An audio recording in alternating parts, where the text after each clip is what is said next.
So, the NDRRMC, even sa abbreviated, mahaba pa rin, came out with a resolution recommending that the state of calamity be declared over the affected areas, and this would include Region 4B, 6, 7, 8, 10, and 13. Yun pinirma ko. The declaration of the state of calamity will hasten the rescue and relief and rehabilitation efforts of the government and the private sector, including saan galing tulong, be it outside or tayo-tayo lang. And this will also be an effective mechanism to control the prices of goods and commodities in the areas. Let us listen to the report and updates of USIC Rick Halad, Administrator of the Office of Civil Defense, regarding Typhoon, Odette. Rick, can you give us a... Mr. Mayor, may gabi sa itong mga cabinet secretaries o mga kababayan. So I'll be rendering a report of the effects of updated effects of Typhoon Odette and as well as our response. Next slide, please. Rick, yan, mahina yung ano. Go ahead. Yes, sir. We can Sorry, see sir. it now. Okay, we monitored 75 flooded areas and 13 other related incidents, like storm surge and the like. Next slide, please.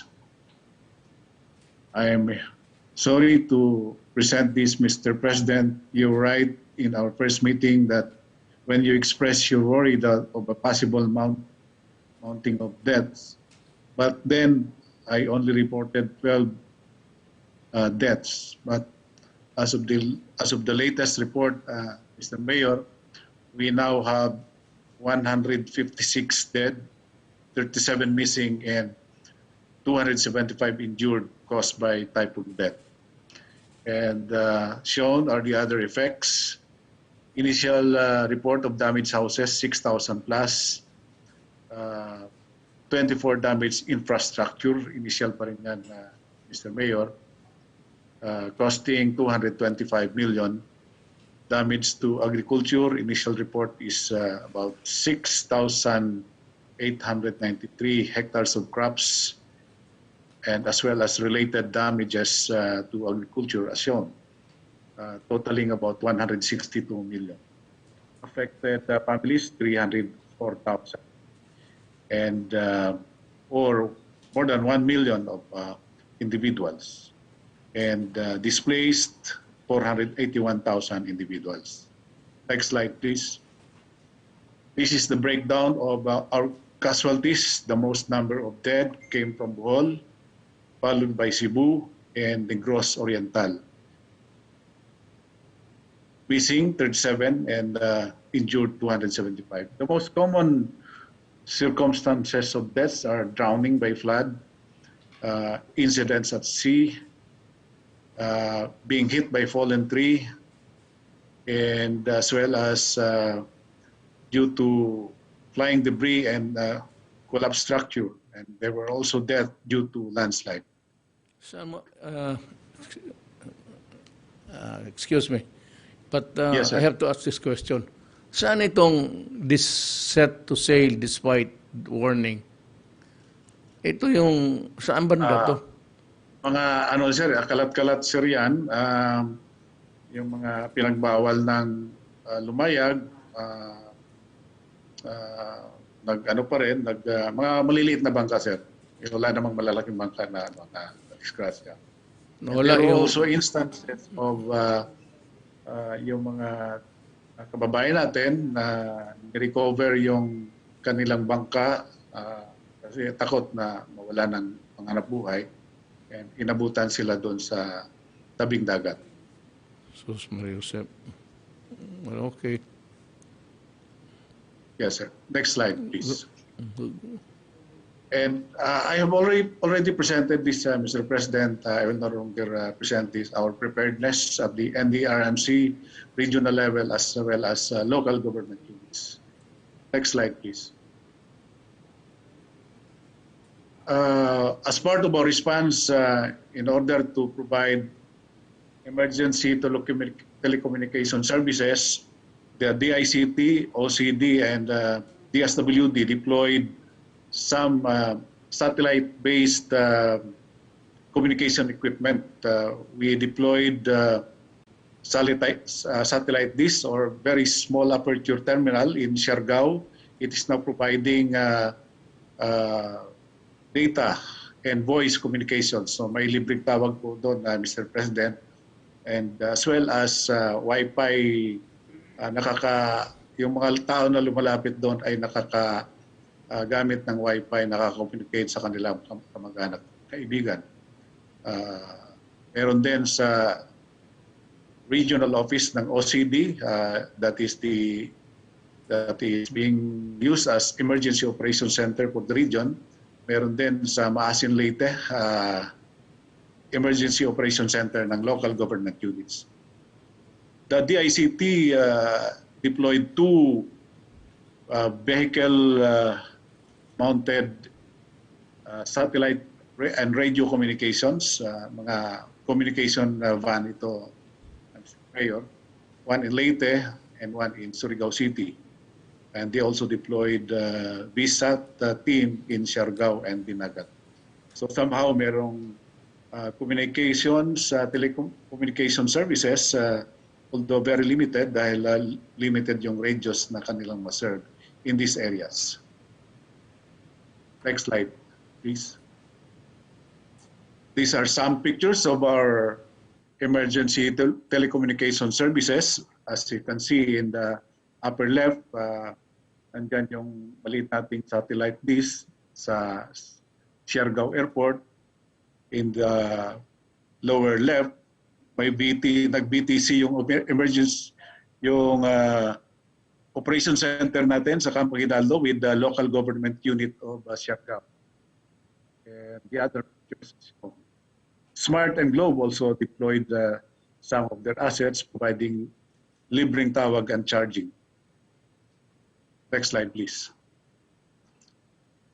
On logistics handling, Mr. President, we chartered one cargo Boeing 737 based in Clark, and it's now serving the logistical requirements of OCD, DSWD, DOH, and other departments, sending relief goods to the affected areas. The DSWD and World Food Program is also making use of their wing vans. We also make use of the sea assets of Philippine Coast Guard and Philippine Navy, and air assets of the Philippine Air Force. Next slide, please. These are the summary of logistics that we have forwarded. A total of 60,500 kilograms family food packs from DSWD sent to affected regions utilizing the Boeing cargo airplane. We also deployed 2 mobile storage units in Surigao City.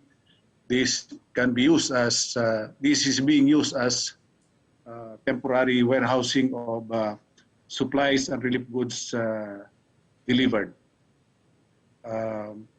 We have a warehouse of the ASEAN in Camp Aguinaldo, and they also provided us some relief items, which we have already shipped, Mr. President, to Visayas and Mindanao.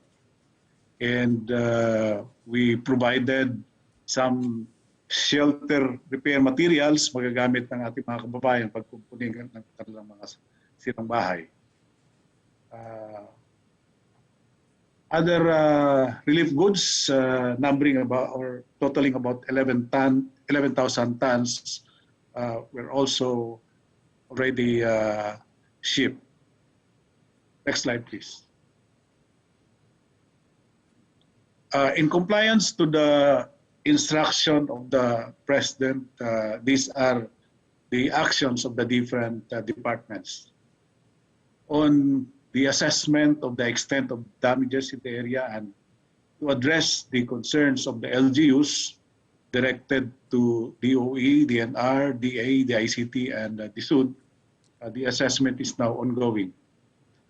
The initial report from DA is 333 million worth of agricultural damages.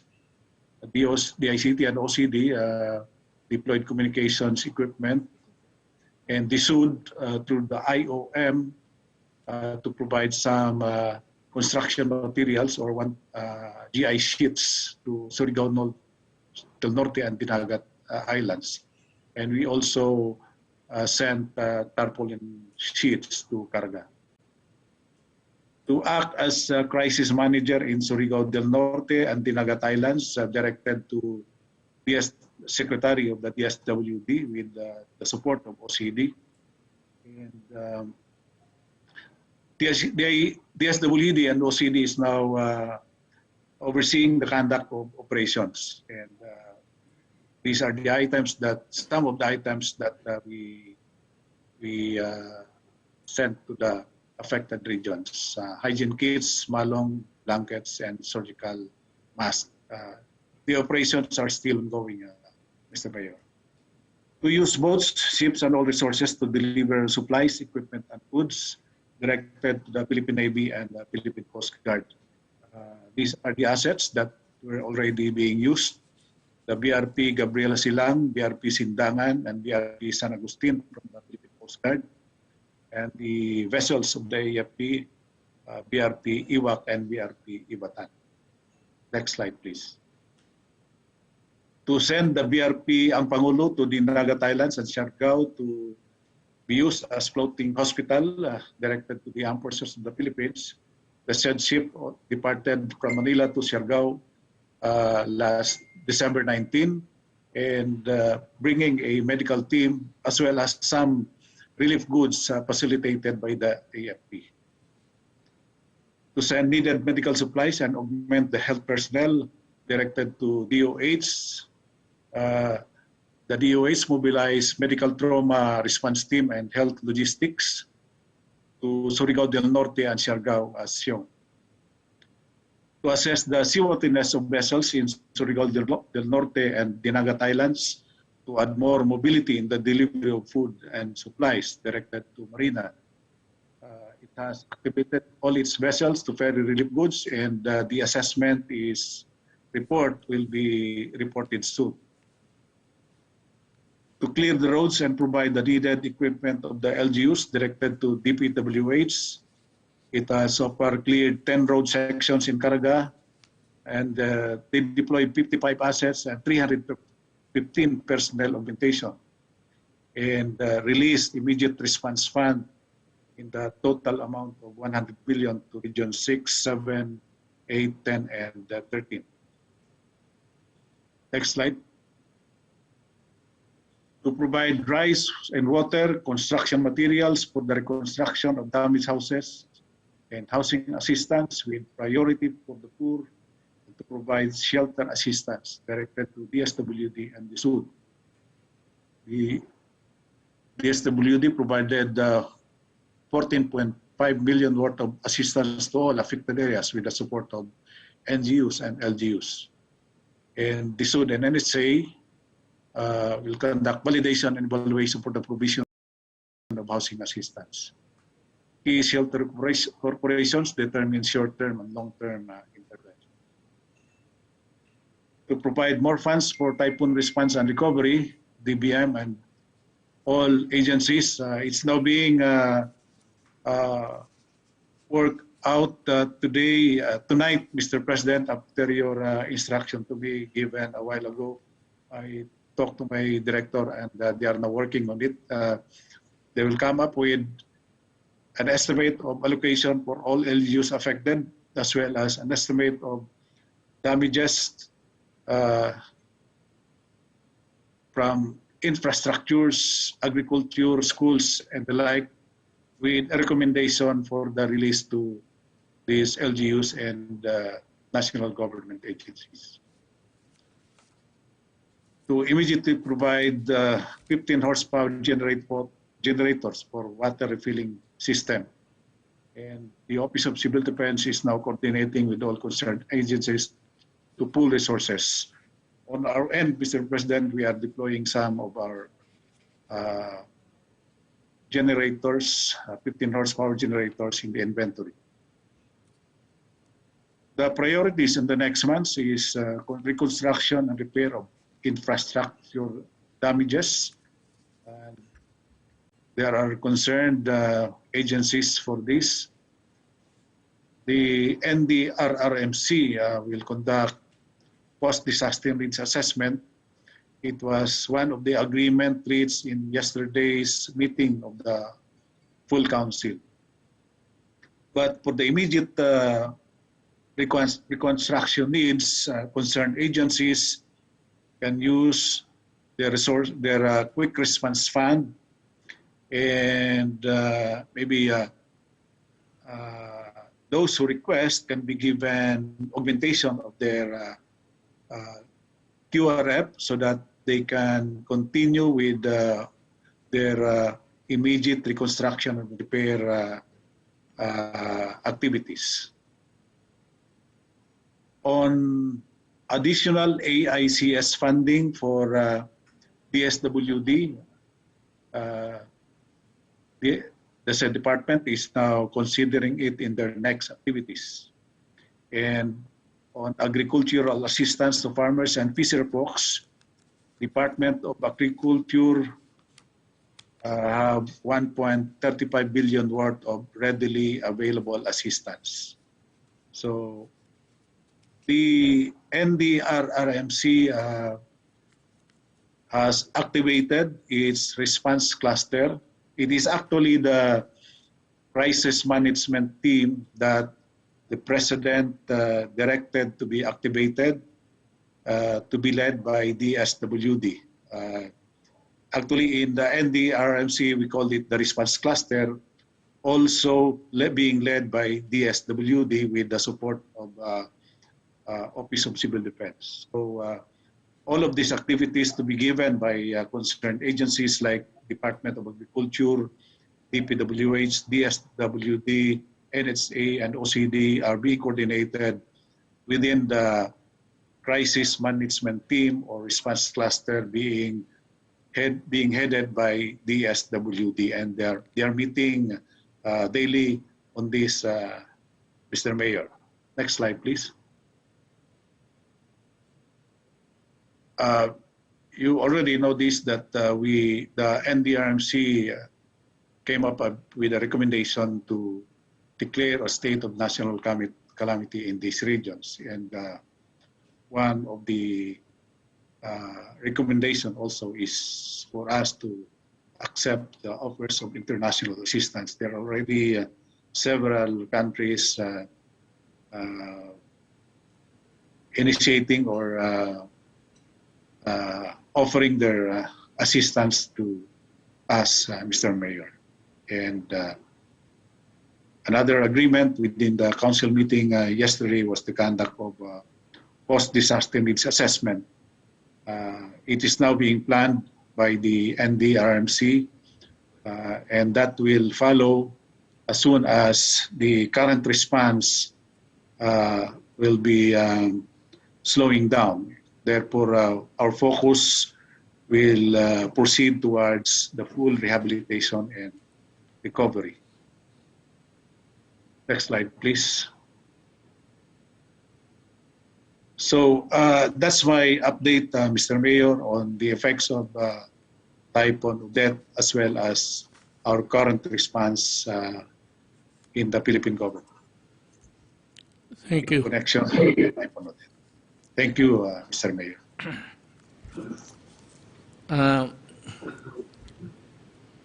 Yun ang report ng ating Undersecretary Halad sa disaster office, or I don't know how to call that. Sila yung unang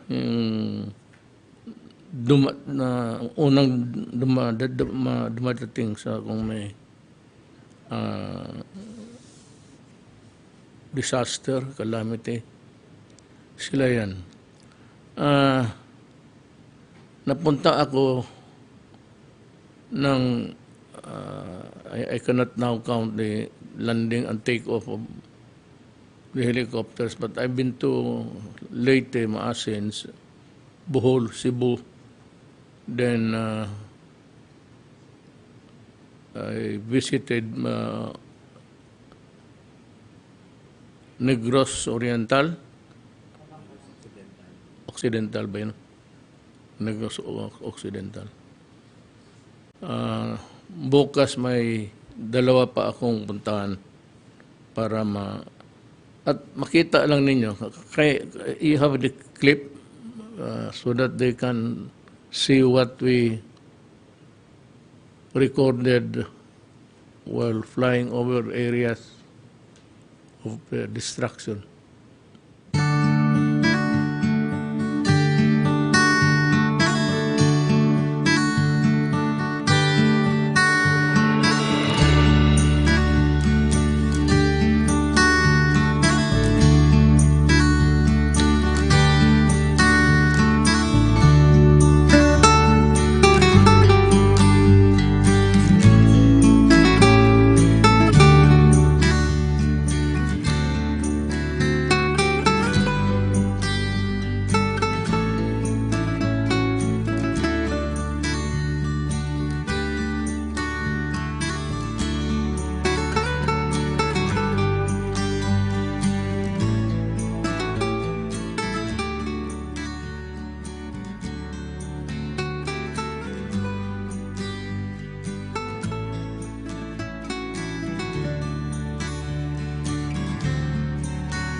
Vaccination. Mahalagang impormasyon ukol sa COVID-19 booster shot. Ang COVID-19 booster shot ay karagdagang dose na ibinibigay matapos bumaba ang proteksyon na dulot ng unang bakuna o vaccine series sa paglipas ng panahon. Sa mga nakakuha ng primary dose na Sinovac, AstraZeneca, Pfizer, Moderna at Sputnik, ang booster shot ay maaaring tanggapin at least 6 na buwan matapos makuha ang second dose. Habang at least 3 months naman ang pagitan para sa mga taong tumanggap ng Johnson & Johnson vaccine. Ang booster shot ay maaaring kaparehong brand ng unang natanggap na bakuna.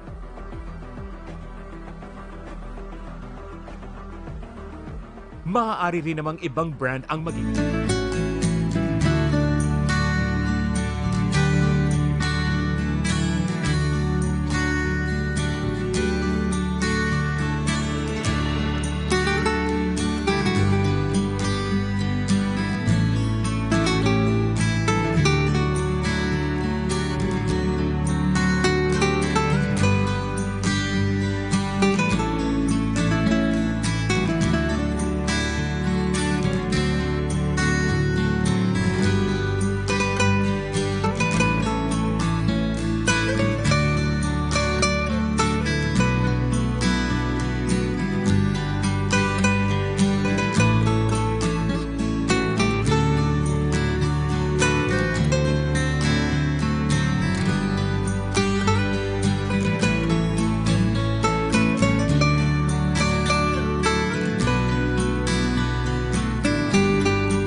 Okay na yun.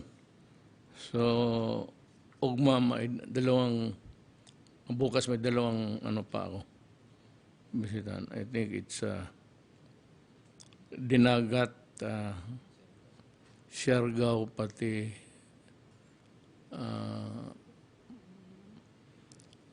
hindi ko kasi na sa Cebu pati sa hanggang whistle stop lang ako. Hindi ko talaga nagpunta doon sa ground zero. Kasi maubusan ako ng panahon pag kaya naiyang Siargao pati Dinagat, nadaanan namin yan. Balikan ko bukas because of the damage. But ito ang maasahan ng mga kababayan natin. Magbinisaya lang ko kay halos Bisaya man ang pinsala.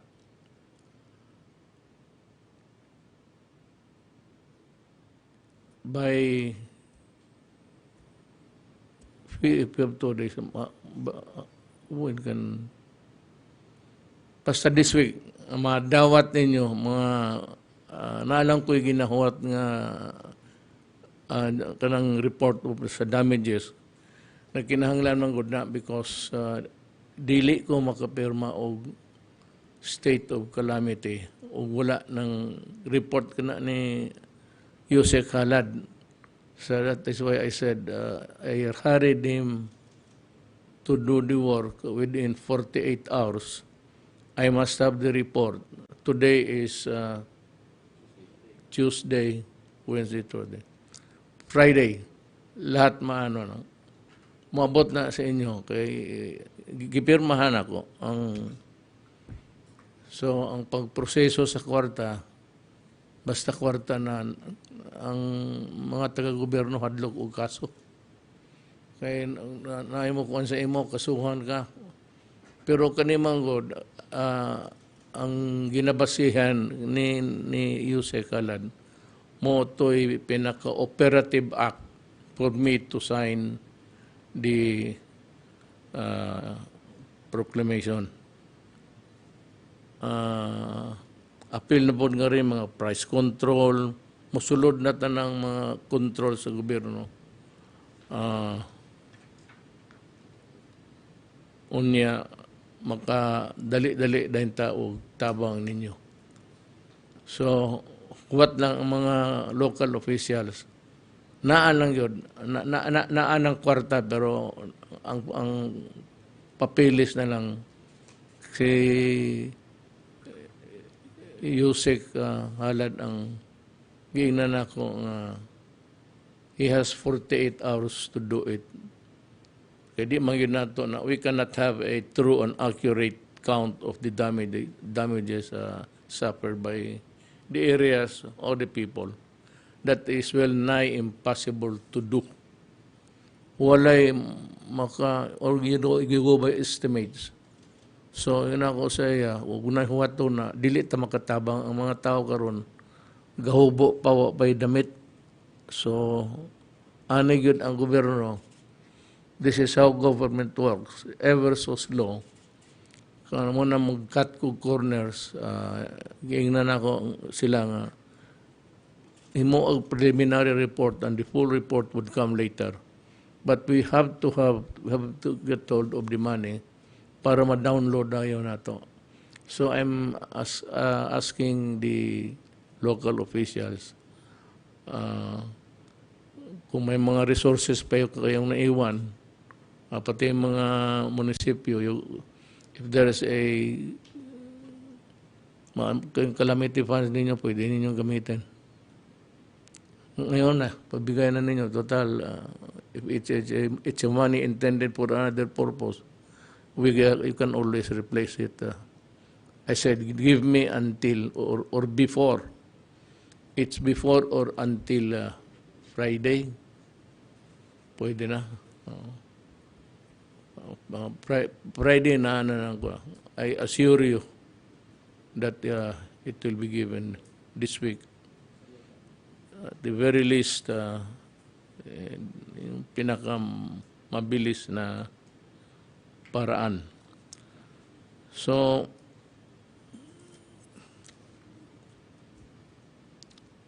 we'll have tapos na ang report sa DOH. Will start with Secretary Duque.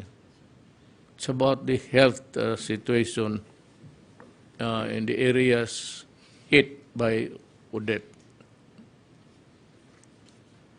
Sir, good evening, Mr. President, and also to ES Medildea and Senator Bongo and my fellow members of the Cabinet. Tingit po sa lahat sa ating po mga kababayan. Magandang gabi po at muli kami magbibigay ng mga updates, lalo-lalo na patungkol po dito sa ating Bayanihan Bakunahan 2 na naapektuhan din po ng ating bagyong Odette at ang ating pong COVID-19 response. Ito po, ukol po sa ating Bayanihan Bakunahan 2 sa kabila ng pananalasa ng bagyong Odette. Patuloy pa rin ang pagbabakuna sa iba't ibang rehiyon maliban sa 84 na local government units. At karamihan sa mga nagkansela ng kanilang vaccination activities ay mula po sa mga rehiyon ng Mimaropa or 4B, Region 6, 8 at Caraga, samantalang ang bilang ng apektadong LGU sa Region 7 ay kasalukuyan pa rin tinutukoy. Apektado rin ang Bakunahan maging sa ibang mga rehiyon, ngunit sa pinakabagong ulat ang lahat ng mga LGU sa NCR, sa CAR at Regions 1, 2, 3, 4A, 5, 9, 10, 11, at BARM ay may 100% functional vaccination operations na at nagpapatuloy na rin ang round 2 ng ating nationwide massive vaccination activities. Patuloy din po ang ginagawang assessment ukol sa kalagayan ng ating mga COVID-19 vaccines at inaasahan ang posibilidad ng vaccine wastages sa mga rehiyon at probinsyang lubos na nasalanta ng bagyong Odette, partikular sa mga nasirang cold chain facilities at sa mga lugar na magtatagal ang kawalan ng kuryente. Nagpapasalamat po kami kay Sec. Alcusi kasi talaga pong nagbigay siya ng pag-uutos na sa lalong madaling panahon ay maibalik ang supply ng kuryente. At base rin sa paunang ulat, meron na tayo mga 100 Pfizer vials sa Region 6 or Iloilo Province. Katumbas po nito 600 doses na hindi na magagamit. Ganun pa man, papalitan po kaagad ng kagawaran ng kalusugan ito pong mga sirang mga bakuna. Pero kakaunti po ito, Mr. President. So far, patuloy na binabantayan ng aming National Vaccination Operation Center or NVOC ang mga pangyayari sa Visayas at Mindanao upang makapaghatid ng tulong para maagapan ang mga posibleng vaccine wastage. Next slide. Patuloy rin ang pagtaas ng bilang ng ating mga nababakunahan. As of December 20, umabot na po tayo sa higit 100 milyon doses ang atin na iturok sa buong bansa. At wala dito, higit 56.29 million katao na ang nakatanggap po ng unang dose, habang higit 44.21 million naman ang fully vaccinated na. Para naman sa accomplishment ng ating National Vaccination Days 2 and accomplishment mula noong December 15 hanggang ngayon ay umabot na sa 3,936,486 jabs. Lubos natin pinasasalamatan ang lahat ng ating pong mga kababayan na nagpabakuna, ang ating pong mga volunteers, mga vaccinators, ang mga local government units, at mga iba pang health workers na patuloy na nakikiisa sa ating pong malawakan bakunahan na ito. Ang patuloy na malaking pagtaas ng ating vaccine coverage sa pamamagitan ng ating National Vaccination Days ay patunay ng ating tagumpay sa ating layunin na makamit ang ating 77 million target coverage. Hindi nagtatapos sa Bayanihan, Bakunahan 2 ang ating paghihikayat sa lahat ng hindi pa nabakunahan na mag-register na sa inyong lokal na pamahalaan upang mabigyan proteksyon ang inyong mga sarili at pati na rin ang inyong mga mahal sa buhay. Next slide. Dumako naman po tayo sa ating lingguhan COVID-19 updates at ngayon ika-21 ng Disyembre ay nakapagtala tayo ng karagdagan 168 na bagong kaso. Mr. President, ito na po pinakamababang atin na italang karagdagan kaso sa isang araw nito pong taon 2021. At sa 168 na naidagdag sa ating mga kaso, 47 ay mula sa NCR, 29 sa Region 4A, 16 sa Region 6, 3 sa Region 3, 9 sa Region 3, or 11 at 54 sa natitirang mga rehiyon. Para naman sa ating mga aktibong kaso, ang bilang ngayon na araw ay nasa 9,384 o sa mababang 0.33% ng ating mga kabuuan kaso.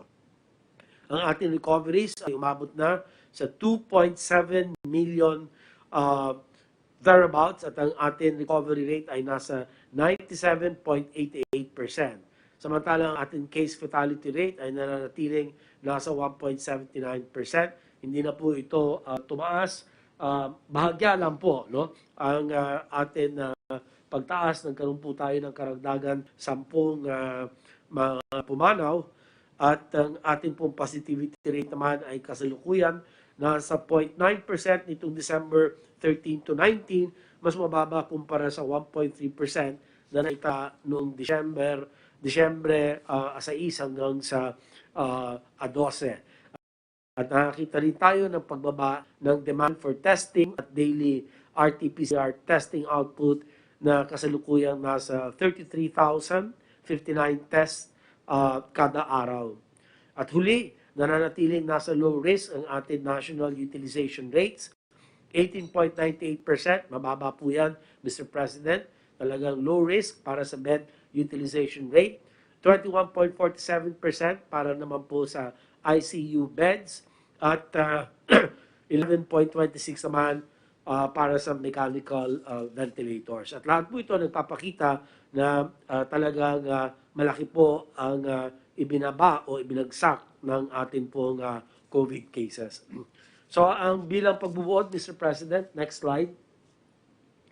Patuloy namin sinusubaybayan ang mga ganap sa Visayas at Mindanao upang makapaghatid ng mga kinakailangan tulong at serbisyong pangkalusugan para sa mga nasalanta ng bagyong Odette. Patuloy din po ang pag-assess ng mga nasirang mga healthcare facilities, ang mga ospital, ang mga temporary treatment and monitoring facilities, at inaalam pa po kung magkano ang halaga nito. At sinabihan ko na po ang lahat ng mga regional directors ng naapektuhan na mga rehiyon at mga lugar na gamitin sa lalong madaling panahon kanilang quick response funds, at ako po'y nakiusap na rin sa DBM upang i-augment yung pong quick response funds kung sakasakaling ito po ay maubos na. Pangalawa po, sa kabila ng isa na namin naman sakuna, ang patuloy na pagsisikap ng ating vaccination teams sa pamumuno ng ating National Vaccination Operation Center ay nagresulta sa pagtaas ng ating coverage. Muli, hinihikayat namin ang lahat ng mga hindi pa nakapag-umpisa o nakukumpleto ang kanilang primary series na magpabakuna na sa lalong madaling panahon. At hinihikayat rin namin na magpa-booster ang ating mga eligible populations. Ngayon pong araw, pinirmahan na ng FDA ang panibagong amendment doon po sa emergency use authorization ng mga bakuna. Mr. President, yung 6-month interval between the second dose and the booster dose, pinaiksi na po ito for 3 months na lang. So mas mabilis po tayo makapagbigay ng booster doses gamit po ang ating mga bakuna. At panghuli po, sa patuloy na pagbaba ng ating mga kaso, patuloy rin naman ang aming panawagan sa mga lokal na pamahalaan ay pagpatuloy ang pagsasagawa ng prevention, detection, isolation, treatment, reintegration, and vaccination strategy, at ang publiko na sumunod sa minimum public health standards upang mas lalong bumaba ang ating pong mga kaso. So ito na lang po ang ang huling bahagi ng aking pong ulat, at handa na po akong sumagot sa inyo po mga katanungan. Salamat po, Mr. President. Salamat, Secretary Duque. I would like to hear the report of Secretary Galvez on the updates of the National Vaccination Program. Mr. President, Executive Secretary Meldelia, Senator Bongo, fellow cabinet members, mga kababayan ko, magre-report po ako sa ating update sa National Vaccination Program. Ang report po natin ay yung mga current situation na that greatly improved. Next.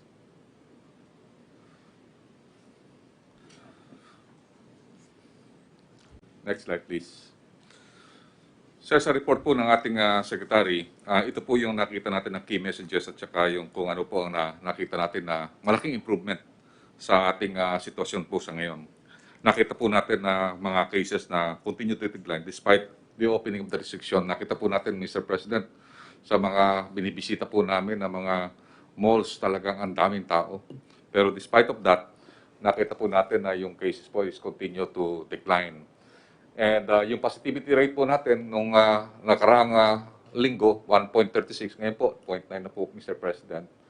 And many hospitals are now closing COVID wards. Meron po tayo na unang na-report na yung ating mga hospital, more than 568 DOH hospital, are now not receiving yung mga COVID patients because nakita po natin talaga na parang bumababa talaga ang kaso natin. And the whole country is now at low risk despite the recent reported 3 cases of Omicron. And also, we are very, very positive that the DepEd and also the CHED is now going on a progressive opening of the face-to-face classes. Ito po yung magandang po natin dahil ito po, we want also to protect the well-being of our children. Next slide, please. Sir, ito po yung mga major milestone natin. Kung matatandaan niyo po, Mr. President, nung ako po yung na-designate na vaccine czar, talagang ang hirap po na talagang humanap ng vaccine. Pero Mr. President, ngayon po, 200 million doses na po ang matatanggap na po natin before the end of the year. And then 100 million milestone na po na total doses na administer po natin nung last 2 days ago. And we are very happy to report to you, Mr. President, na tuloy-tuloy po ipag-vaccinate natin kahit na po na nakita natin na nagkaroon po tayo ng Typhoon Odette. We really sympathize to the LGUs and also to the people who have suffered a lot. But nakita natin na we have to move on considering that we have a greater risk of the Omicron. So, nung last po, National Vaccination Day, nagkaroon po tayo extension of 5 days. Nakuha po natin yung pinaka 10.2 million individuals who were vaccinated during the National Vaccination Day, yung first natin. And last November, we were able to vaccinate 27 million individuals. Ibig sabihin po, napakalaki po ng ating po na-achieve noong last November po. Next slide, please. Sir, ito po ang current state ng vaccination po natin. Our steady supply, we have enough supply for 54 million target this year, and also the vaccination for the minors and for the boosters. Kahit na po ating pong nilimit yung ating yung spacing to 3 months, kayang-kaya natin po, Mr. President, suportahan yung kahit mahigit na 10 million or 15 million na tao ang ating bakunahan sa boosters kasi napakalaki po ng ating pong nasa stockpile sa ngayon at pakikita po mamaya. And then we can sustain the supply of our vaccination even to mid-2022. And then last Thursday, nag-meeting po kami ni Sec Duque at saka ng DOF negotiating team at napagkasunduan na lang namin po doon na 70 million na lang po bibili natin instead of 90 million dahil kasi nakita natin marami po talagang donation ang binigay ng COVAX. At nakikita po namin na ito po ang nakita ng unprecedented na ang COVAX ay nag-donate ng more than 63.2 million plus may coming po na 10.2 million galing po sa US. Magdo-donate po sila ng another 10 million Pfizer at dumating nga po kahapon at ngayon yung initial na 3.4 million na Pfizer na tinanggap ko po at nandun nga po yung mismong CDA ng US at yung another more or less 6.8 darating po next year. Next slide please. Next slide please. Kung titingnan po natin, sir, Mr. President, ito na po yung natanggap po natin na total vaccines ngayong araw. At makikita po natin, ang cost ay meron po tayong almost 60 million na natanggap at meron pong mga bilateral na donate ng ibang mga bansa na kung titingnan po natin, more or less 70 million na po ang na-donate ng COVAX at saka mga bilateral partners po natin. Ang karamihan po na nag-donate, Mr. President, ay ang US. Ang Netherlands po, nag-donate po ng at saka yung EU, nag-donate po ng Janssen na single dose. And then marami rin pong dinonate ang France at ang UK. And then also pati yung Syria, ang Poland at ang Germany at ang ibang country, ang China. Ang China nag-donate na po ng another 2 million at nag-donate rin po yung other countries. Nakita po natin na talagang nag-snowball po yung donations ng COVAX at saka sa EU. Sa ngayon po, meron na po tayong 90 million na nasa stockpile po natin. Ito, nasa po natin ito sa warehouses po natin at saka sa LGU. Meron pa po tayong pating na 15 million.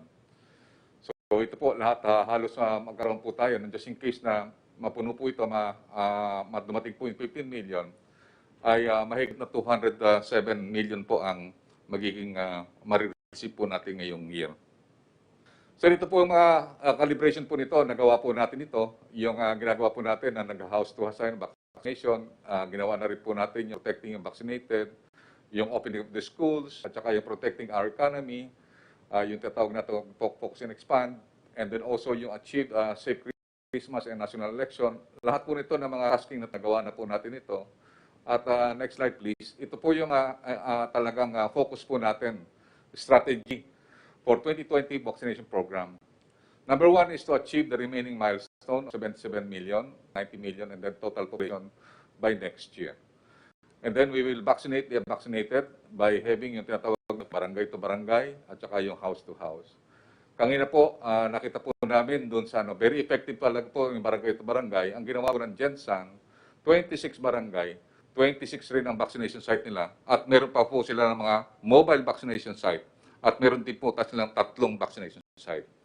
Nakita po namin kanina yung Barangay Fatima, Mr. President, talagang dinumog po ng mga tao yung vaccination sa Barangay Fatima. At ang maganda po talaga, matama po yung sinasabi ni Sec. Anyo, na dapat i-empower natin ng barangay.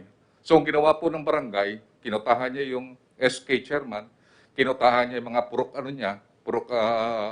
leaders niya, kinutahan niya po yung for example, 50 person a day.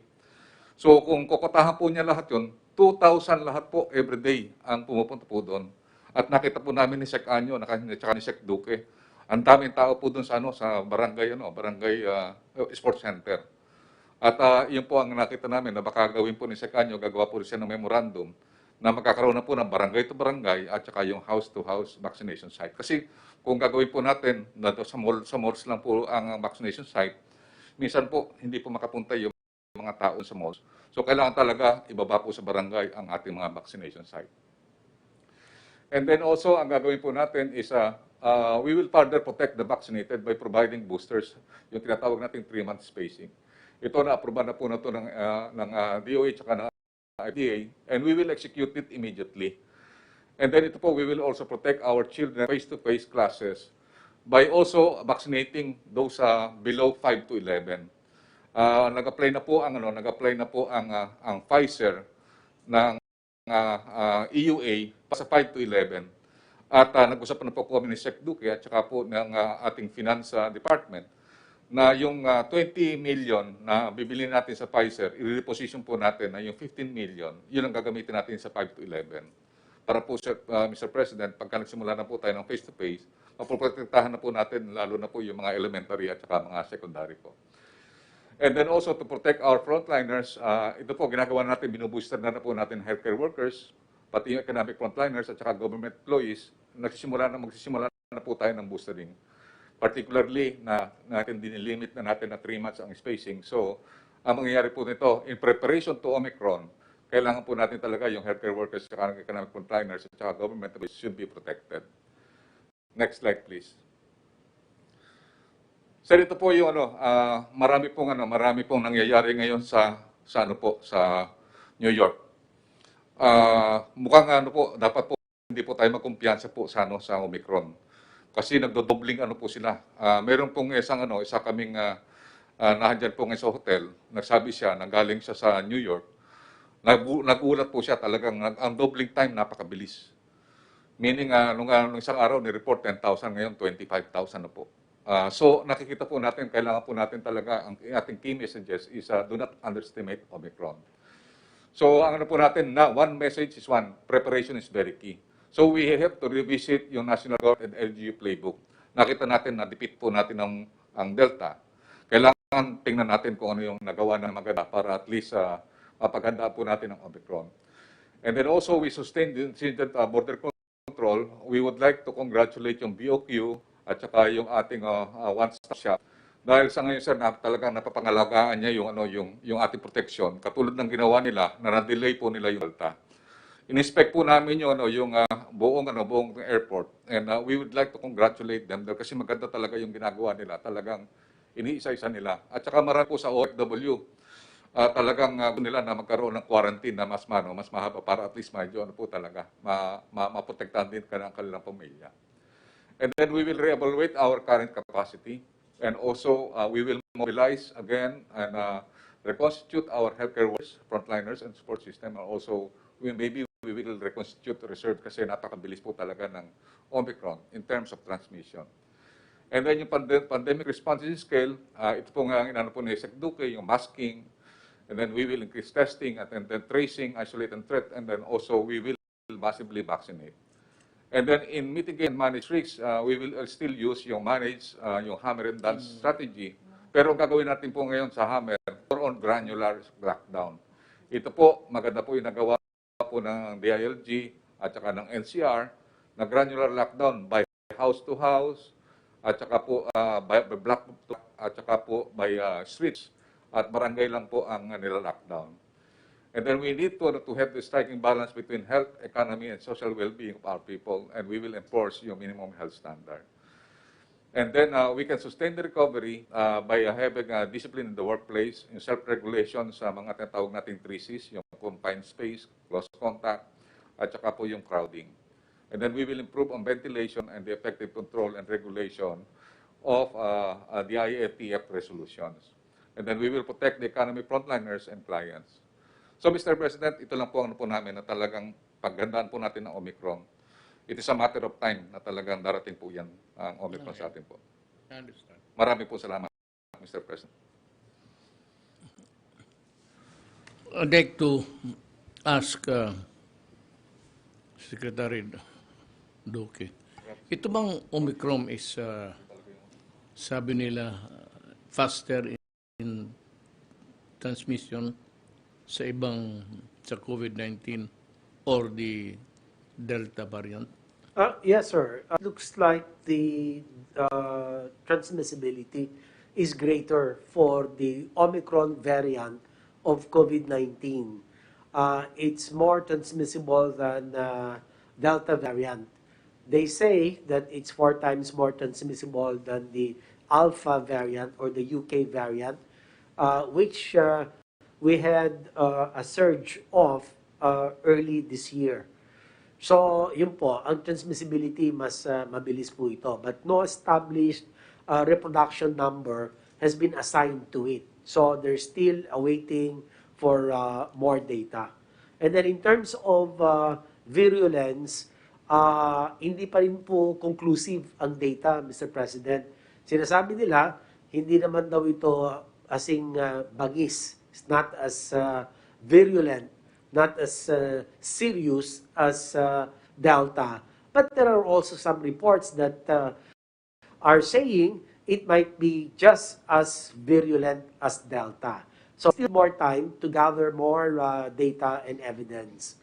And so the third consideration vis-a-vis this Omicron variant is what they call an immune escape, para po mas madali siyang makalusot doon sa protection that the vaccines provide.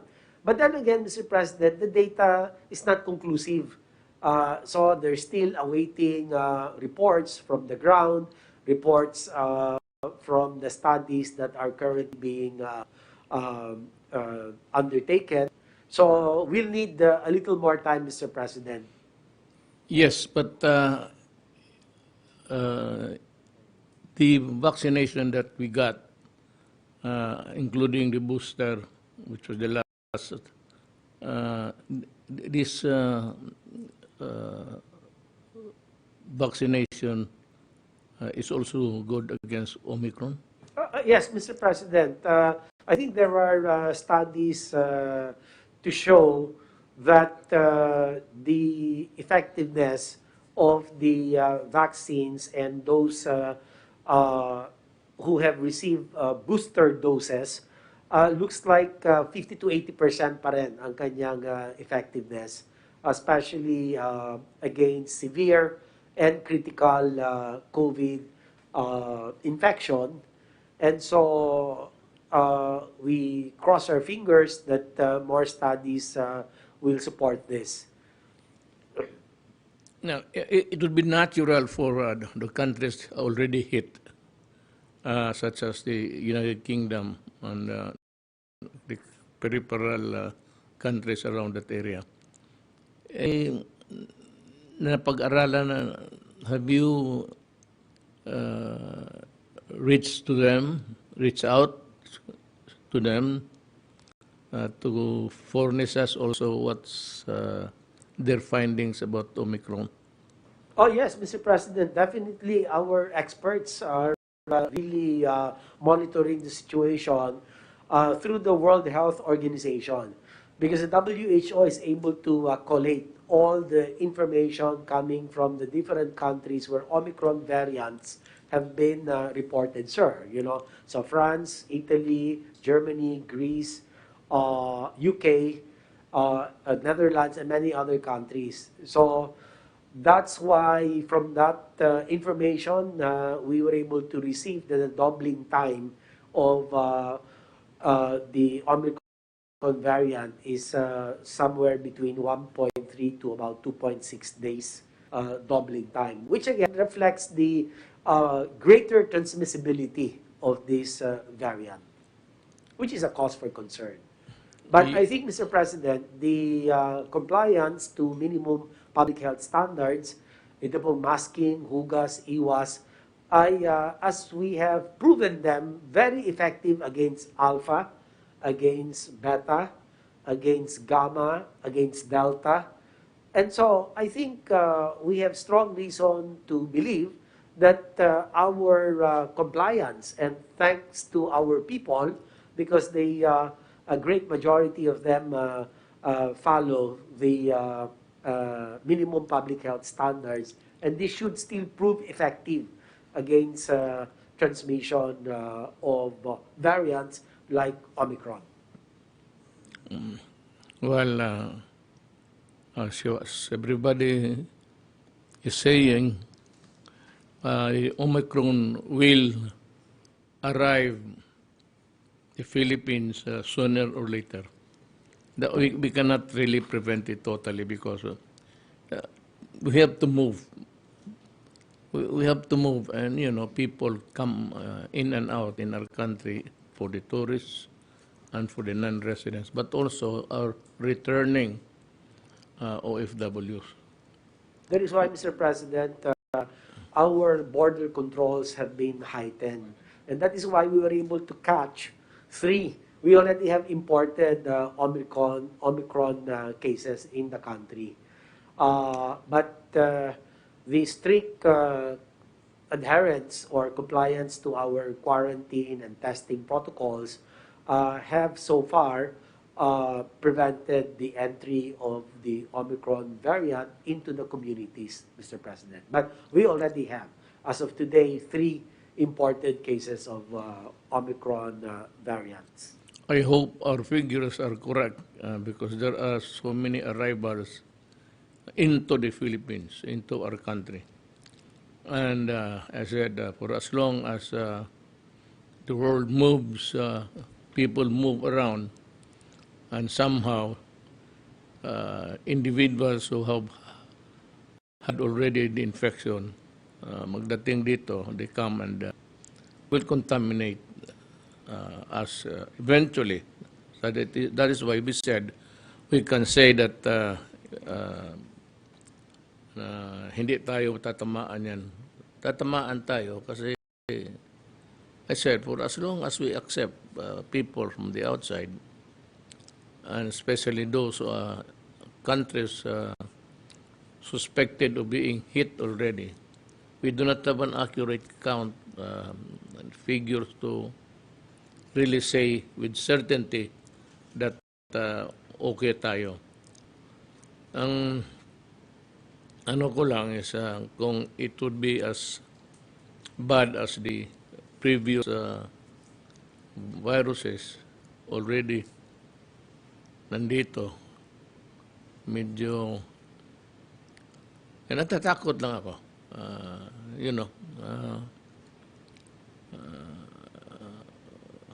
Somehow kinakabahan ako kasi let me be frank to the public, depleted na yung pera talaga ng Pilipinas.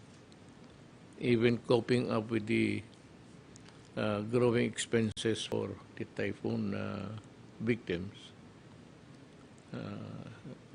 ano namin, niwalis nga kung ano pang matira.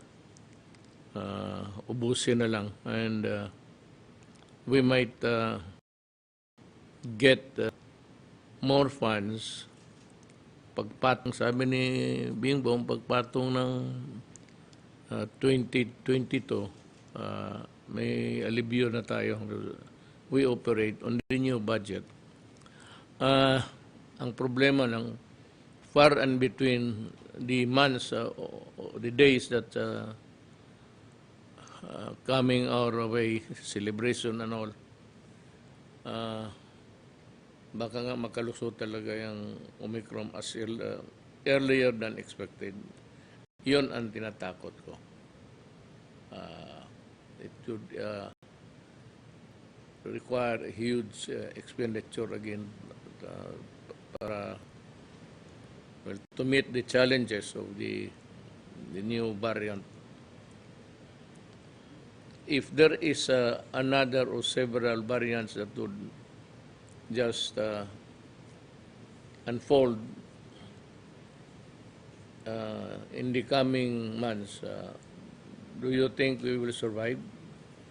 I think so, Mr. President, because as I have said earlier, the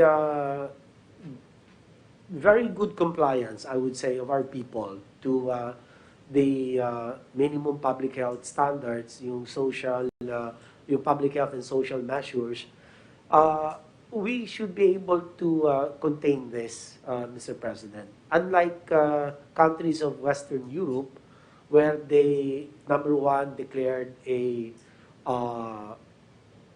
Freedom Day, for example, in UK, on July 19, they took out the mask mandates. They just became very complacent. People were mindless of social distancing. And so we saw an inordinate increase in the number of their cases. And the Omicron variant now is starting to become the dominant variant, supplanting the Delta variant. And also all other countries. But I think the Philippines is unique, I would say, because we have kept our consistency in terms of your constant reminder to our people, Mr. President, really serves us all very well. And this is why we've not reached very high or extremely high number of cases. Unlike other countries, 40, 50,000 a day. Tayo, pinakamataas lang natin was that time in September, mga 26,000. Sunday lang yon. Yung 7-day moving average natin was only about 21,000. 22,000. And for such a large country such as ours, we are 110 million Filipinos. But because, again, of our compliance with minimum public health standards, our vaccine trajectory continues to improve. And, of course, our past infections also contributed to a bigger percentage of the population that might have developed a natural immunity. So vaccination, natural immunity, and minimum public health standards are a key to our pandemic response. You know what's really not funny, but more of a reaction of the human behavior. Some countries even criticize us for requiring the face shield. Alam mo, sa totoo lang, I that in some areas, in some countries, the people there are so much concerned about their human rights. Yan, and that's the favorite catchword ng mga ngayon, human rights. Everything that they would always invoke human rights, everything that government says that there's a human right violation. Nakakatulong sa Pilipino, totoo lang. I think the compliance of our citizens in the matter of strictly enforcing the masks. And when somebody's, well, it might be not really a well-studied proposition, but I would dare say that that shield will add another layer of protection in addition to that. Kaya yung talagang gusto ni kayo matamaan, huwag ninyong itapon yung shield. Continue using it. I advise you, because I really firmly believe that the wearing of that face shield has contributed a lot. I cannot quantify or by what percentage, but it's just a gut feeling na yung kasi tayo, bababa na tayo ngayon. And I'm really surprised kasi sabi nila na ang Pilipino matigas ang ulo. So, kaya sabi ko, saan ba yung 25 million na yan na hindi pa nabakunahan? Because they are spreader, and the theory that it can, the virus can recontaminate with the 20 million na hindi natin alam. Yan ang isang masakit sa ulo natin. But yung nagrarally, I have read somewhere, they protested for one day, stressing their freedom and the refusal to use the mask. Ayun, nakita na nila ngayon that it has revisited their country again. And ang problema, with an added so many variants already. You have the Omicron and the yung D. There might be another crop of viruses that's coming our way. This generation natin, maraming lumalabas na microbes na wala pa bakuna. Nagkakandahirap tayo. I don't know, but sana yung sabi mo na there would be at least a herd immunity somewhere. I think here in the Greater Manila area, meron ng kunting herd of animals, people na hindi na masyado tatamaan kasi balat na ano yung vaccination. But it took us a long time asking the people to get the vaccine jab. We had to threaten, we have to cajole, kung ano-ano lang makaawa. It was not until yung sala ng plague na ito na natakot na ang Pilipino. Pero yung mayroong doktor ayaw magpabakuna . So yung mga ibang mga religious ayaw rin.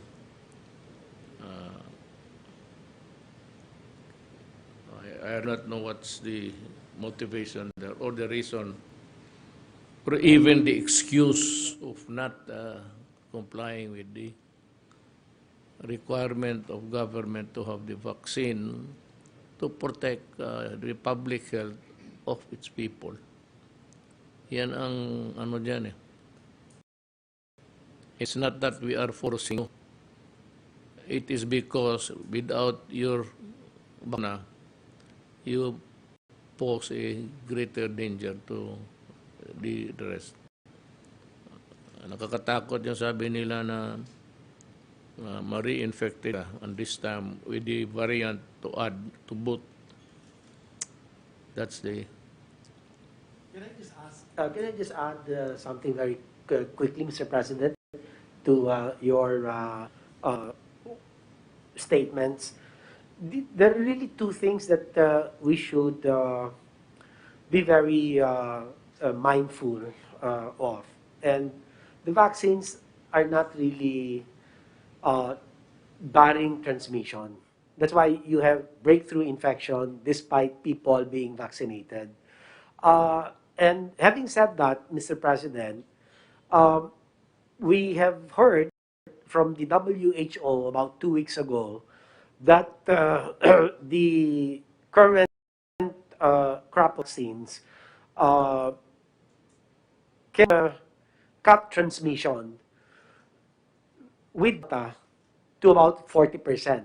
So, ano po ibig sabihin niyan? Ibig sabihin, 60% pa posibleng magkaroon ng infection despite their full vaccination. In fact, doon sa alpha variant, yung kanilang, they were able to cut transmission with the alpha variant, 60%.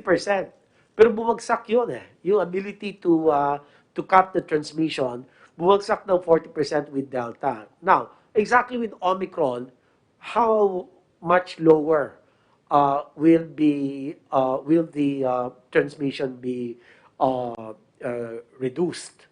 No? So, yan, alam na natin it's a reality. Talagang meron breakthrough infection. Meron immune escape with the vaccines. That is why the MPHS is the most effective, sir, against transmission. So you have two, vaccines and mass hugas iwas. Those are the two most important components and are a key to really win the war against this COVID-19 pandemic, variants and all, Mr. President. And we've learned our lessons from other countries. As I have earlier mentioned, even the United States now, sir, ang taas ng kanilang kaso. They've breached 100,000 per day. And several states have been reported to have the Omicron variant. Is this true in Europe and America? Yes, sir. Oo. There are 77 countries today, Mr. President, that have already reported Omicron variant. So tayo talaga, sir, we have learned our lessons from the, I would say, the failures of the other countries. And that is why yung pong kakasabi ninyo, mas hugas, was bakuna, napakamahalaga po yun, Mr. President. Araw-arawin po natin na ganun po ang ating mensahe. At pwede po natin matagumpayan ang laban po sa COVID-19 pandemic. Kaya nga, alam mo, sa totoo lang, despite of the opposition posed by some sectors in our society, it was really a good move to insist on vaccination. At hindi tayo nakinig sa sabi na you have your freedom to refuse. No, if you do not want to be vaccinated, we can always courteously ask you to go out, do not go out of the house, so that you will not be putting in jeopardy the rest of your neighbors and everybody. If you are going to an office, ayaw mo, tapos you contaminate the whole of the office, ganito yan the mandatory, actually, of vaccination can be insisted upon by the state on its part.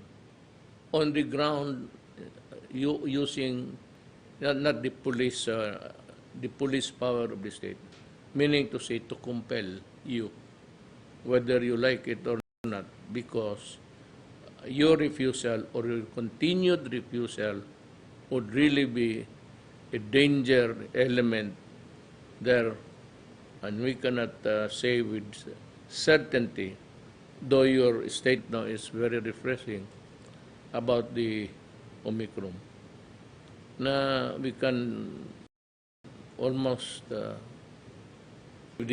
narrative about our journey and the things that we had to do, kayo lahat, tsaka di si Secretary Anyo, si Secretary, that we were, ako, as if you ask me, all along we were correct in our stand. So, ganun pa man, it has really affected our, it's true for the whole world. Sabi ko, the latest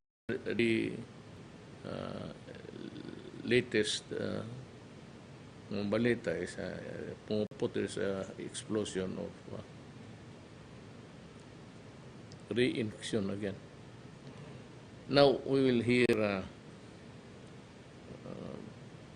Secretary Galvez. Tapos ka na, sir? Tama. Pangita. Can I add some more, sir? Because I have some reports right now from an expert that already 75% of the cases in U.S. has been dominated by Omicron. And I believe we can prevent Omicron from us. If we really massively vaccinate, particularly yung mga A2 and A3 with our boosters. Based dun sa revelation, sir, ng Israel, na nung sila po ay inatake po nagkaroon ng maraming major breakthrough, ang nakasalba po sa kanila yung boosters. Kaya nga sir, timing sir na talagang si Sec Duque, yung reduce po natin kasi talagang lahat po ng vaccine after 3 to 4 months nag-win na po siya. So pagka tinamaan tayo ng malaking dominant na variant, talagang magbe-breakthrough kasi mababa na po yung percentage ng kanyang efficacy. And the only thing that we can say that is yung mag-boostering po tayo ng massively. Particularly po yung mga 3 months and above. Kaya po talagang po namin, we will recommend yung buong NCR at saka po yung mga centers na punahan ng mga una ng March, April, May, June, July. Kailangan mo po na mapabooster na po sila. So, kailangan po 3 months or 4 months na po sila is magpupulsa sila para at least yung ma-minimize po natin yung tatawag nating breakthrough. Yun po ang experience po ng Israel. Kaya nga po ngayon, karamihan po sa mga ibang bansa, nagpo-boosters na po sila even below 6 at saka po below 4 months. So 3 months majority, nag-ano po sila nagpo-booster so that they can protect further. Yung tinatawag po nila yun na we should not break the chain of protection. So meaning pagka bumababa na po, nag-uwi na po yung protection, we should already have the boosters. So yun po ang po natin talaga na kailangan po makuha po natin yung 40 million pa, more or less 40 million pa na unvaccinated. At the same time, yung mga nasa centers natin na vaccinated na kailangan po mag-boosters, ay mag-booster na po talaga. And we have all the vaccines that we need. That's right. It's not really in excess, but there is enough vaccines now to give the people the boosters. Yan ang sinasabi ko. That's what I'm saying all along. Take advantage now of the situation where we have available, not as said in excess, barely enough, but we can start with the boosters because it would make your immune system or the antibodies may be generated stronger because over time it would really overwhelm the virus. So, tayo kay Secretary Anyo, DILG. Magandang gabi po, Mr. President. Please put my slide.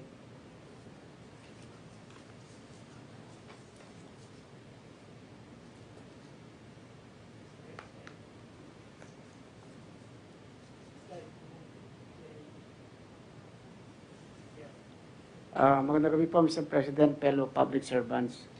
Ang i-report ko po ay yung sa ginagawa nating response po ngayon dito sa Bagyong Odette. Makita po natin na meron po tayong 14,203 PNP personnel dedicated for the Typhoon Odette. Pero nagdadagdag pa po tayo galing sa ibang police regional offices from PRO 5, ay mag-augment po sa Region 8. Ang PRO 4A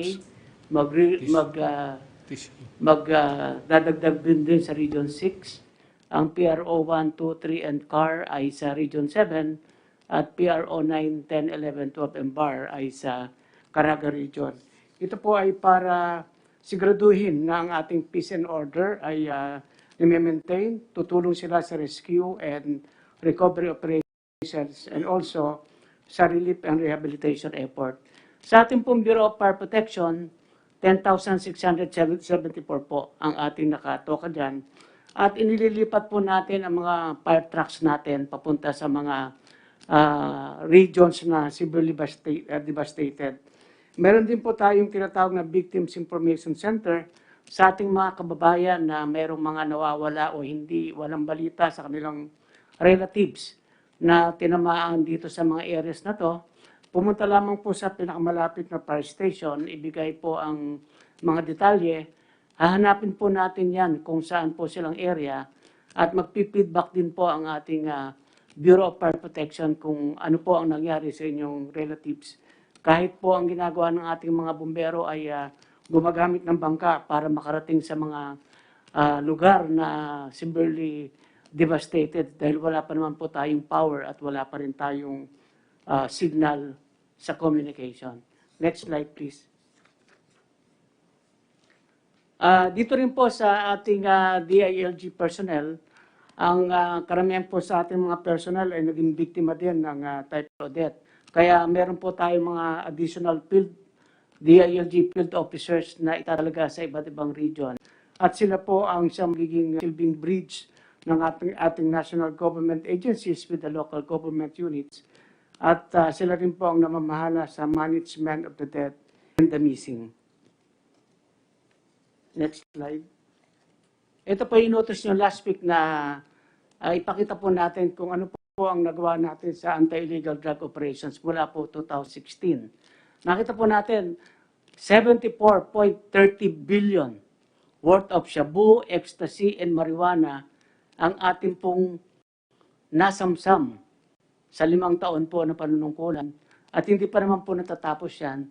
So ito po ay pinakamalaking PIVO po na masasabi natin, hindi lang po sa ating bansa, kahit po may kukumpara natin sa ibang bansa.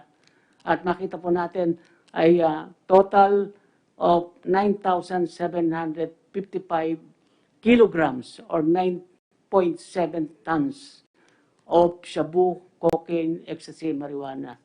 So ito po yung ating breakdown po ng ating na-destroy naman. Yung mga talagang sinunog na po natin ito para hindi na ito marirecycle. So aabot po yan ng 15,000 kilograms po.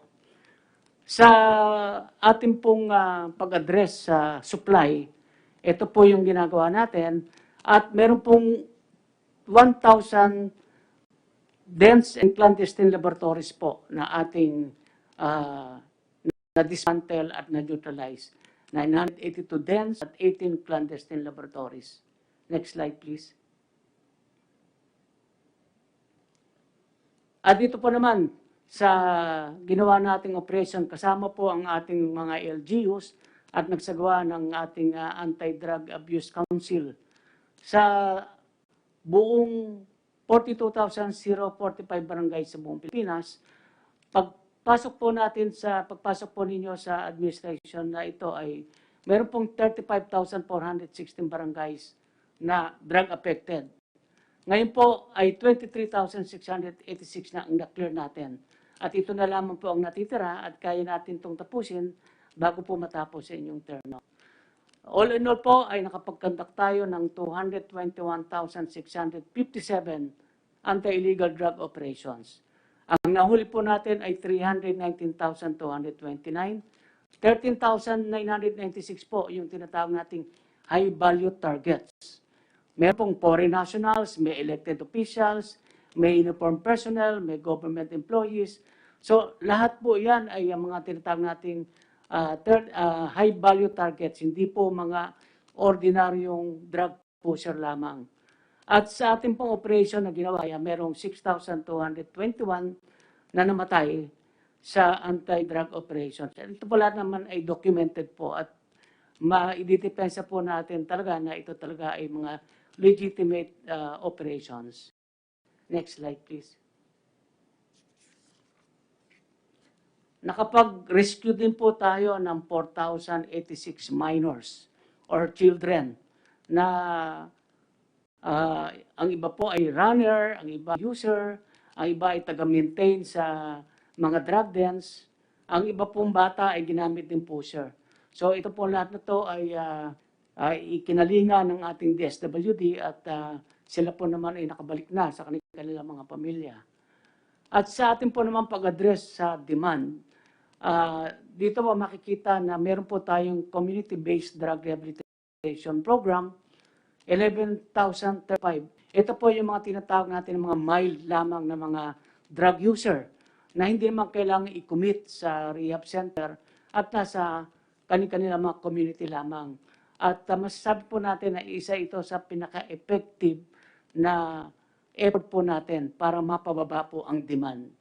Sa ngayon po ay meron na yung 22 drug treatment rehabilitation centers na sa pangangalaga po ng DOH. At meron pong isang mega drug rehab center po na nandun sa Cabanatuan, Quezon City. Next slide, please. Ano po ang epekto nitong sinasabi natin pong sa ating efforts sa anti-drugs? Unang-una po, ang makita po natin na bumaba po ang crime volume ng ating bansa. Almost 41% po ang ibinaba ng crime volume. Tumaas din po ang ating crime solution efficiency, naging 85% at tumaas din po yung crime conclusion efficiency. At ang pinamaganda po doon sa Gallup World Law and Order Report, ang Pilipinas po ay na top 50. Meron po tayong index score of 84. Kapantay po natin ng Australia, New Zealand, Poland at saka Serbia. At din doon po sa survey, 78% po ng Pilipino ay sabi nila ay sila ay naniniwala at sumusuporta po sa ating anti-illegal drug operation na ito ay effective at meron din pong net satisfaction of 68%. So, yun lamang po, Mr. President, ang maiulat ko sa ating ginawang anti-illegal drug operation. Maraming salamat po. Thank you, Secretary Anyo.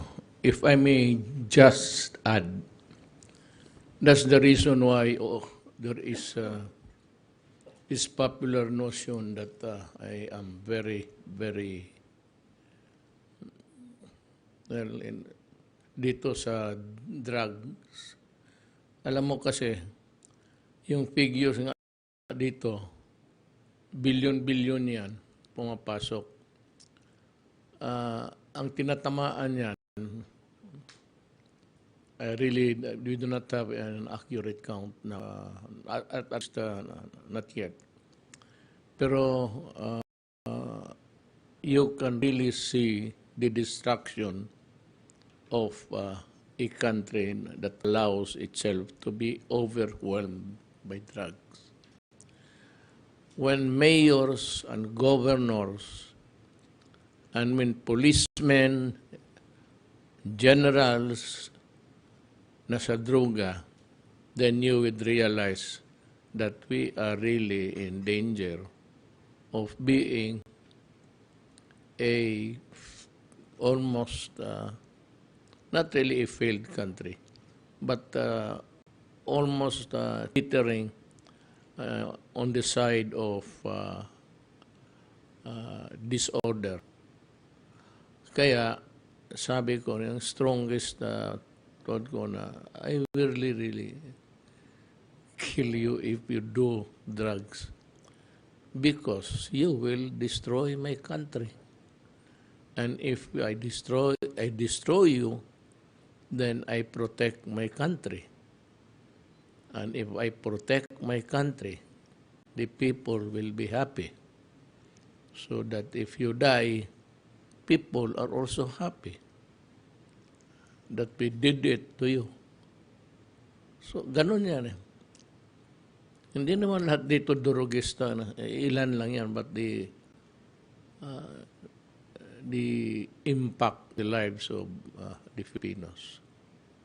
And sabi ko, may favorite, hindi naman kung ano yung sakripisyo ng mga Pilipino sa labas ng bansa. Even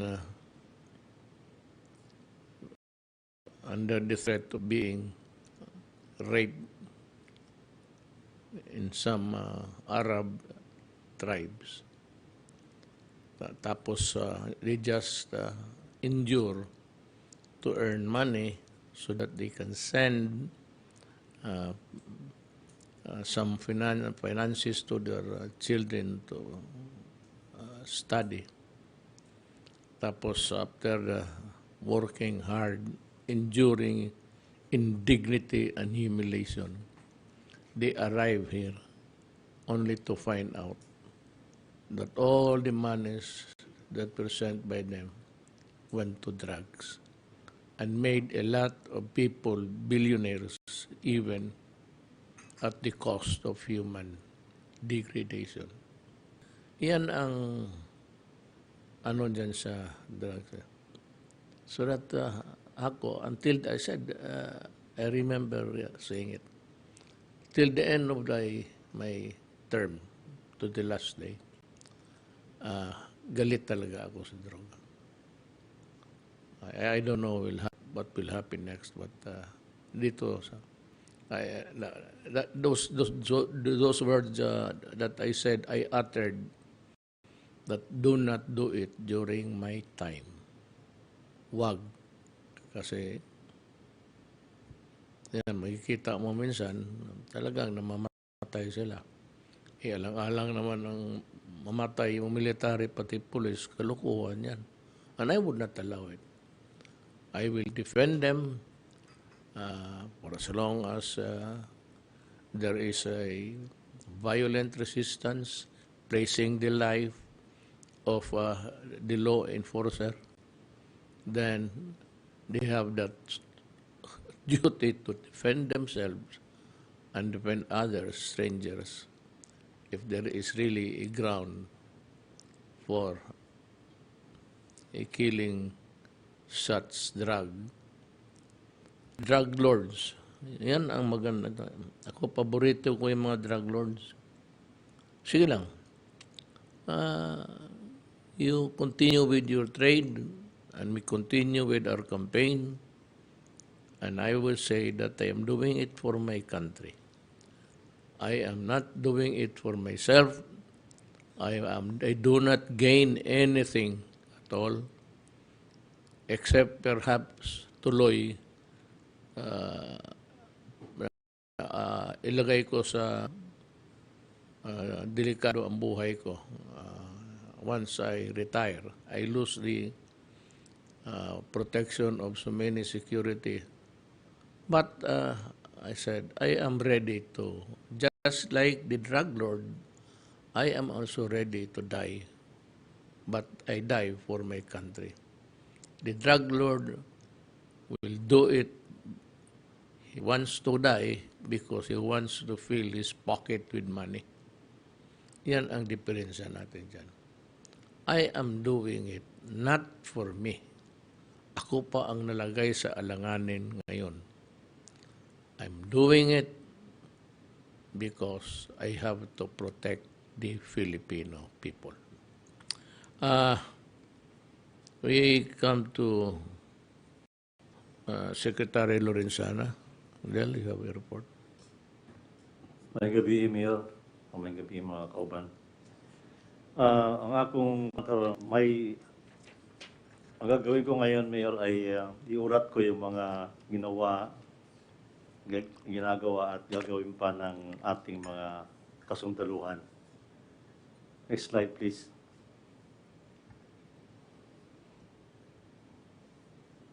Nung nag-umpisa yung Mayor, yung mga sundalo mag-deploy ng mga assets noong 17 later ng Bagyo.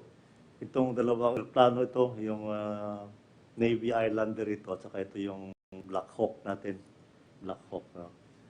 Para lang tingnan kung yung mga nangyayari sa paligid, kung ano yung kanilang tawag doon Mayor, Rapid Damage Assessment and Needs Analysis. Siargao, Dinat, at Surigao City. December 18, nag-employ na tayo ng isang C295 at saka isang mga aeroplano po ito, fixed wing, at nakadeploy sila to bring relief goods to Siargao.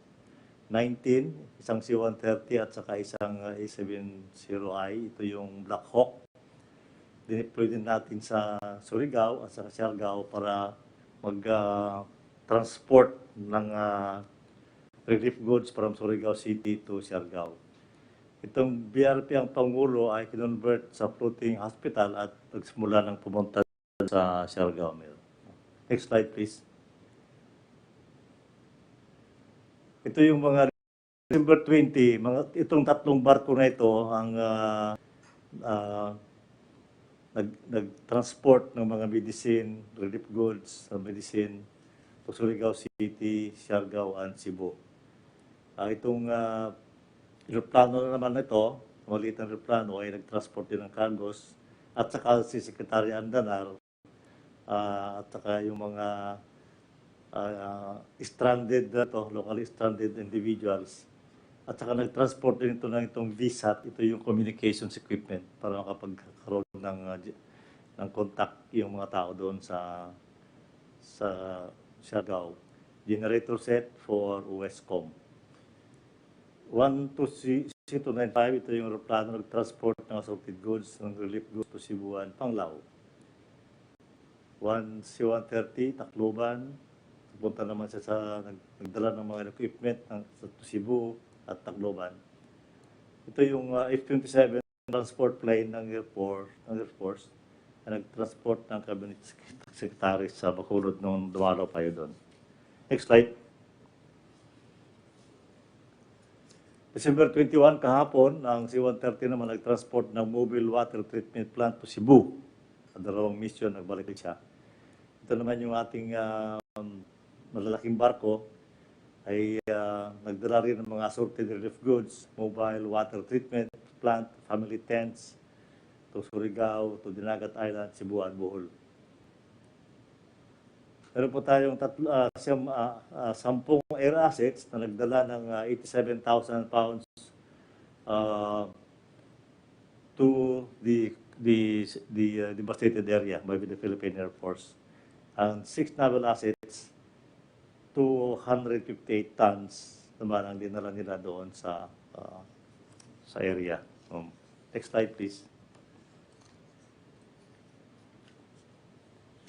Ito yung mga taong nasa baba, Mayor, meron tayong search and rescue teams na deploy na yung 86, meron pa tayong available na 677 kung saan sila kakailanganin. Land assets, ito yung mga sakyan natin, mga trucks, 6x6. 88 na yung nakadeploy, meron pa tayong 821 na pwede nating itapon kung kailangan natin pang sasakyan doon. Water assets, ito na yung mga boats, numerous na boats, and other ships. Hindi po ito yung malalaki.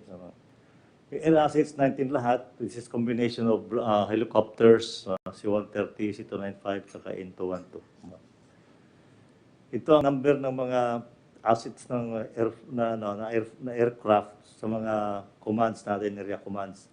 Sa Estmincom, 4 na Black Hawk, 2 Bill 412. Viscom naman, merong 7 Black Hawks, 1 Huey, 1 Bill 412, at saka 1 Nomad. Westcom, 1 Nomad, saka Philippine Navy Islander. Ito po yung mga rescue na ginagawa ng ating mga sundalo. Next slide, please. Other updates, utilization of 6 UH-1 helicopters. Ito po yung mga matandaan po niyo, Mayor, nag-grounded ito nang bumagsak yung isang Huey dyan sa Bukidnon. Pero ngayon ay naayos na yon, na-inspect na nila, pwede na. Completion ng rapid disaster assistance through concerned unified commands. Ito po yung gagawin ng mga unified commands para tulungan yung OCD makapag-submit ng report sa Friday na request nyo. Ito namang barko na ng Navy ay underway to Westcom para tulungan din yung mga tao doon sa magdala ng mga HADR sa Palawan. Itong LD601, ito yung I think the Baudel Shore. Nagluluto siya ng reef goods ngayon sa Pier 13 to be brought to either Cebu, Bohol, or Siargao. Itong barko na ito naman ay tumatanggap din ng relief goods, nasa Sangli Point siya at pupunta rin po dito sa Mindanao at sa Visayas. Nag-establish naman ng military ng tactical command post sa Dinagat at Siargao Islands. So may contact na may sa kanila para nalalaman natin kung ano nangyayari doon. Ito naman yung communication center na nagko-coordinate with NDRRMC in facilitating donations. Kung meron po tayong mga donations na darating, sila po yung nagkamahawak. Nag-deploy naman tayo ng Marine Amphibious Ready Unit or MARO to augment HADR for NVSCOM and assist other functions as may be necessary. Tungkol po sa donation, ako po ay tinawagan kanina ng hapon, kanina umaga, ng 3 ambassadors. Ambassador from yung China, France, at saka Taiwan.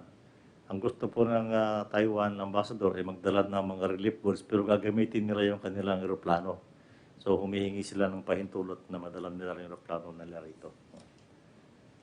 Yung Israel naman ay bukas dadalhin na yung mga donations nila sa Cebu at saka Bohol. Sa susunod na araw naman sa Surigao. Next slide, please. Ito pa yung mga larawan ng ating yung barko nating is LC-298, bawal po Siargao. Ito yung BRP ang Pangulo na kinonvert na natin ng hospital. Saka may dala rin silang mga goods, relief goods. Ito yung itong communications equipment ito, Mayor, na sinasakay natin sa 130 para dalhin dito sa Surigao. Ito naman yung VSAT at saka generator set na dalhin sa Cebu para magkaroon ng communications. Next slide. Del, ano yung, balik tayo sandali. Ano yung equipment yung kinakarga doon sa sea? Pakibalik nga. Pakibalik. Previous. Can we go back to Ito, Mayor. Yeah. Ito yung tawag nila communications, control. 3 C po yan eh. 3 C. 3 C's yan eh. Command, control, and communication. Nagagamitin ng headquarters para ma-monitor yung ginagawa sa mga tao sa baba. Meron silang control. Sasakay po yan sa C-130. Tinala nila sa Cebu. Kung maalala niyo po, wala nang mga signals, wala ng kuryente, hindi pwede yung mga telcos. So, kailangan natin ito. Next slide, please. Ito yung rescue operations natin nung kasagsagan ng just immediately after the typhoon, Mayor. Ginamit natin yung mga sakyan natin yan. Next slide. Ito naman yung road clearing, the day after or 2 days after. Ginagamit nila yung mga assets nila sa mga tao para matanggal yung mga nakaharang na mga kahoy sa kalsada. Next slide. Ito yung ating operations ng distribution ng relief goods, Mayor, sa mga evacuation centers. Next slide.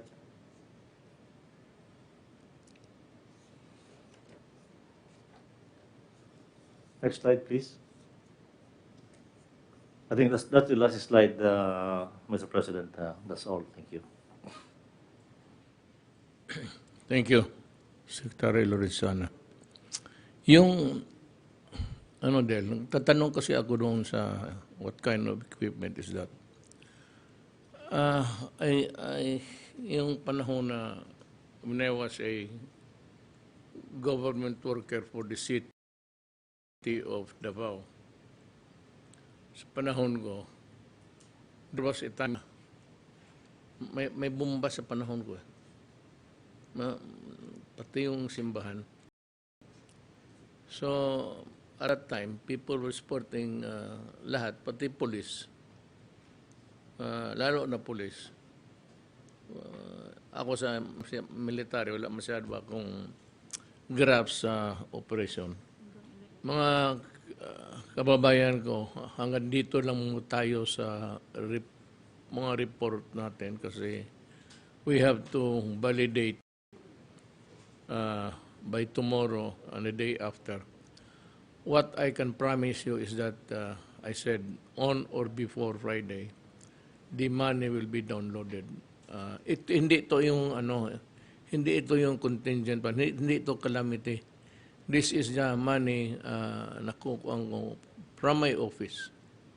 Meron man ng each and every kaya ng DSWD, meron na silang pera para sa mga sitwasyon na ito. Each and every department ng gobyerno, meron talaga silang component for this kind of emergencies and well, whatever calamity that might come our way.